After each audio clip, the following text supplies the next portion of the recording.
out here. You can't even get to court. You have This to is call what, by telephone. And yeah, this is so, why our country works great. Because Cindy's using my car. I said well, that. That would be Bradley Roberts, Your Honor. all right, Mr. Roberts, you're late for your own hearing, but you are here. I have tried to get my stuff downloaded and had kids helping, and nothing is working. So thank God for the phone number because I don't have a ride. All right, well, this is a court appearance and it affects a lot of money. And people really should take things more seriously than they do. But let's talk about this case. Attorney Tiffany Palmer is here on behalf of the plaintiff. Good morning, good afternoon, Your Honor. Tiffany Palmer on behalf of plaintiff P number 74809 for the record. And Mr. Bradley Roberts is here by telephone only. Yes, sir. All right, this is a claim by Liberty Mutual Personal Insurance Company versus Bradley Roberts. And this has had a bumpy ride. We've had a couple of previous hearings on this. We had a hearing on March. Let me go back even all the way to the beginning. We had a hearing on December 16th. Mr. Roberts appeared. He admitted there was no insurance on the vehicle at the time, and it was screwy facts. The vehicle was allegedly owned by Cindy Vandegrift. It was insured as Jessica Adams, and the driven vehicle was driven by her son or nephew, Xavier Adams. Anyway, there was an accident, and no police report was filed, and so all these facts were raised, and so they continued the matter for 90 days for additional discovery. Mr. Roberts didn't show up. We continued the matter to March 31st, 2025, and Mr. Thomas Duquette was here. So we adjourned the matter for 90 days for discovery, and the defendant never complied with any of the discovery. So he didn't answer any of the plaintiff's requests for discovery, and he didn't show up for the court hearing. So Mr. Duquette moved for a default judgment, $10,415 in costs, in damages, $232.13 in costs, and a $75 attorney fee. So a judgment entered by default on March 31st. Which should have never happened. You heard me say she jumped in it and started it and put it in reverse. She took control of the vehicle. It was hers, not mine. She's using mine to go to work right now, or I'd have a ride there. Okay. Well, you didn't show up for the hearing. That's not her fault. And I paid someone that day. And they didn't make it to come and get me, and I walked home from work to make sure I got on the Zoom. I'm sorry, but this is making me mad. I shouldn't even be here. Well, that's open for discussion. You think you shouldn't be here. They have a different idea about it. Exactly. Well, when someone jumps in a vehicle, they assume responsibility. Do you have a legal citation for that? Or is this something you read on the back of a cereal box? You're under the no fault statute, and it's complicated, and you're in over your head. So you don't show up for your hearing. You don't answer any of their requests for discovery. They sent you information. Everything you've told me, none of it's under oath. This happened, it belonged to somebody. Somebody told me they backed into the car. None of it's under oath. It's just what you claim to be true. So they send you a number of documents for discovery, and you don't answer. I don't know what that means. Well, I don't know how to do all that. I'm not a good lawyer. I don't have any help. I couldn't hire an attorney because no one would take the case. Yes, it's a tough situation. I'm tired of getting ragged on when I'm trying. All right. Well, all right. You may be trying as hard as you could. maybe you could spend $50,000 for a lawyer and the no fault statute still Yeah. applies. So anyway, you don't respond to the discovery. Everything you're telling me, this isn't how the legal system works. You show up and say, hey, judge, this is all a big mistake. Sorry, here's what really happened. Please dismiss it so I can go home. They're doing. Well, they filed legal pleadings. That should have never happened. They're here to provide testimony regarding the matter. In fact, we took some testimony, or at least some legal representation, on March 31st. So anyway, you don't show up on March 31st. The judgment enters a few days later, and you file a motion to set aside the default on April 14th, which it was in 21 days of the default setting aside. So when you move to set a default aside, there's a certain standard you have to meet. You're supposed to file something called an affidavit of meritorious defense, and you're supposed to show good cause for why you did not appear for the hearing. So in your motion, which you filed on April 14th, I'll just read it. On March 31st, a person who lives with me borrowed my vehicle to look for a job. I totally forgot. Although I called the court around 8:05 and left a voice message as I was going to be late because of no ride. So I walked a couple miles, got a ride. Then when I was home and on Zoom, for some reason, my tablet would not work, the microphone, no matter what I did. I have a meritorious defense for this claim. I, Bradley Roberts, and Keith Ryan, seen Cindy Vandergriff, also who own a 2005 GMC Envoy. Cindy got in the vehicle and started it and then reversed it, which in turn slammed into the plaintiff's parked vehicle, knowing the vehicle had no insurance. Therefore, knowingly take possession of said vehicle, the plaintiff then left the scene. No police were called, and someone later gave the plaintiff an old insurance card which had my information on it. Correct. Which is different than what you told me at the hearing back in December of 24. So I'm not sure that establishes an affidavit of meritorious defense or a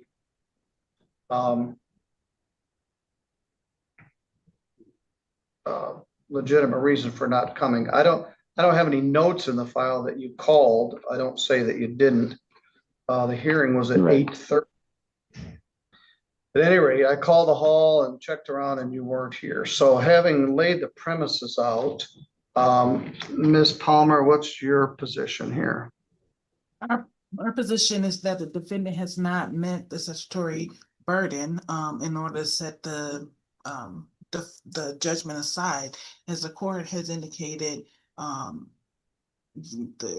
the information he provided as to his failure to appear for a court order hearing, it doesn't rise to the level of good cause, but obviously the court is the gatekeeper of that. But our position is that it does not rise to that level. And then the meritorious defense that was advanced, it is not necessarily consistent with what was originally indicated.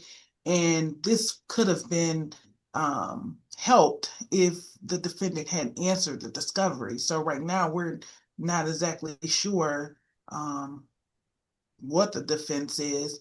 And although I know the courts are somewhat liberal as it relates to advancing a meritorious defense, this is an affidavit. So I couldn't even necessarily use this statement if the court was inclined to set aside the default judgment to impeach him or to have him basically attest to these facts. So he could theoretically change his version after this point too. So we believe that he has not met the statutory requirement to set aside the default judgment at the bare minimum. Let me see if I understand.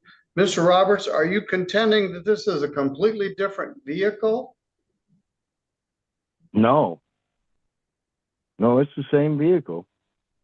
I gave them her phone number. All they got to do is call her and talk to her. I thought my stuff would be taken care of and thrown out because I shouldn't be here.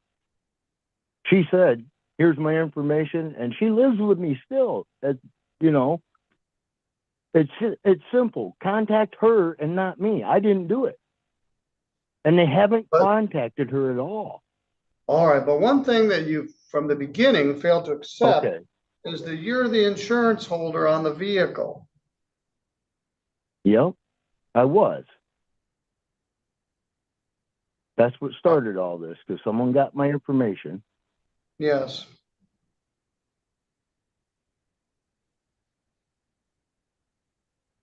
So, and I'm not sure if this is the right way to do this, but I was confused in what his defense was here. I thought he was saying it was a vehicle that looked exactly the same as his vehicle that was completely separate. So he's saying that someone got into his vehicle and then drove the vehicle. Is that what this defense is here?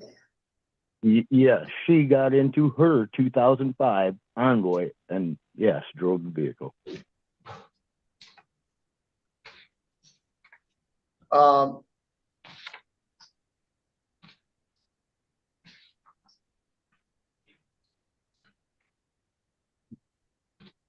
That you were the insurance holder on.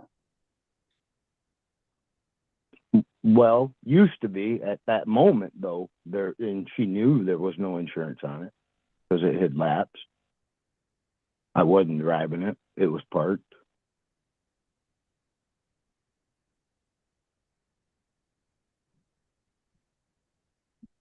Your Honor, based on the defendant's statement, and I understand he's not under oath.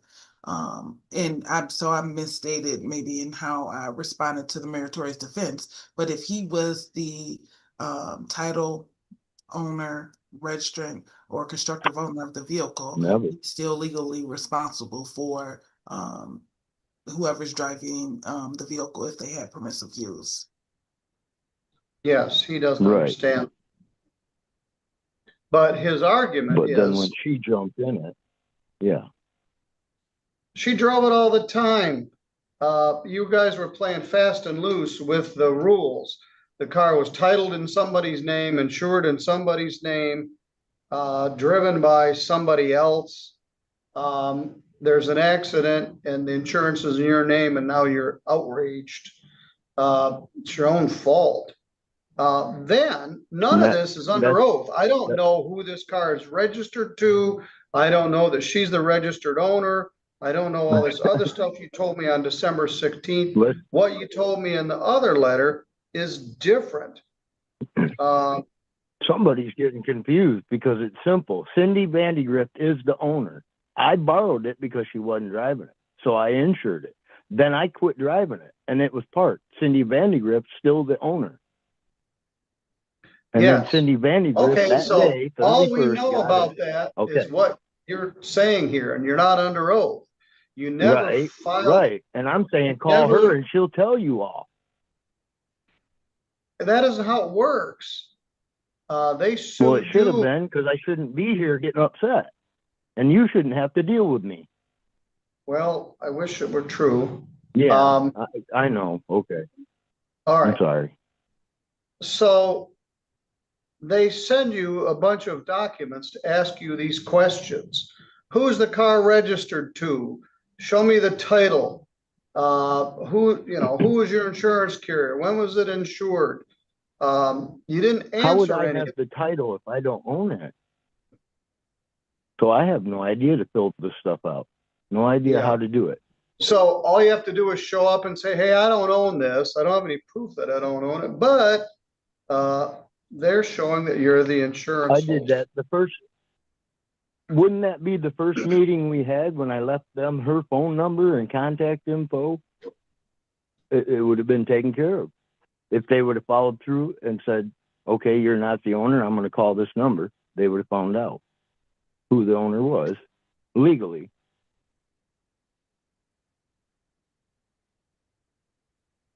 All right. I can get on Michigan website and do that. Your Honor, just in response to defendant's last argument, obviously it's not appropriate to somehow switch the burden to the plaintiff by saying that we were supposed to call and then I guess somehow add her to the lawsuit. We don't have anything definitive to even be able to sue Cindy upon. Maybe if he answered discovery, maybe if he had sworn statements, any of those things. But he just has his versions that he is, I see what advancing you're that saying, we cannot rely but I upon. didn't understand. That we cannot rely upon. So that's why it was critical, and that's why the court opened discovery and allowed us to have discovery for him to answer discovery. That's why it was important. And if he didn't know the answer to a question, could say he didn't know. It's plenty of questions on here. I think 12 interrogatories, 5 requests for admissions, and a request for productions, I believe. So it's quite a few questions on here. First one being his name. And I didn't understand how to.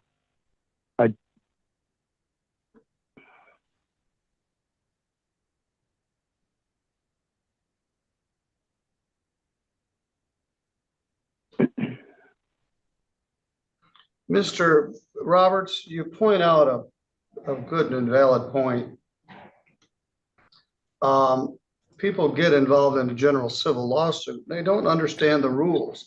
It's complicated. You're not in small claims court, you're in general civil court.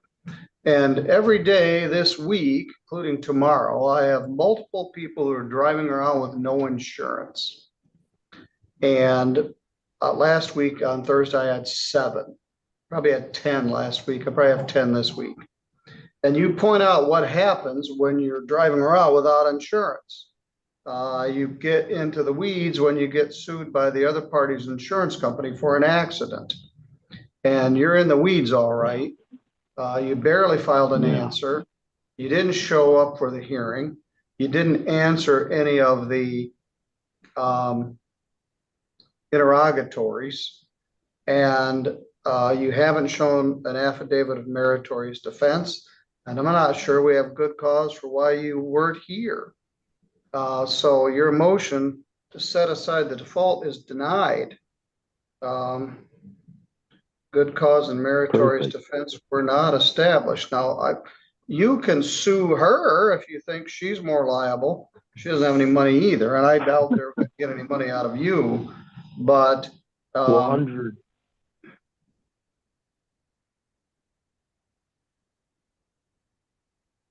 when she jumped in it and started it, isn't that taking for the known possession of the vehicle back? No, it's not. It would be under her turn. Okay. No, it's not. All right, I'm going to send you an order denying your motion. And if you want to appeal that further, I guess you're welcome to do that. But for the reason stated, you are liable for the amount here. You can't even get to court. You have to call by telephone. And yeah, this is why our country works great. Because Cindy's using my car. I said that.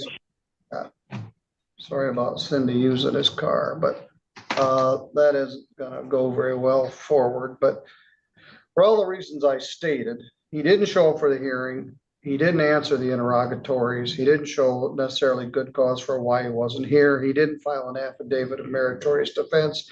He said 2 different things about what actually happened, none of which was under oath.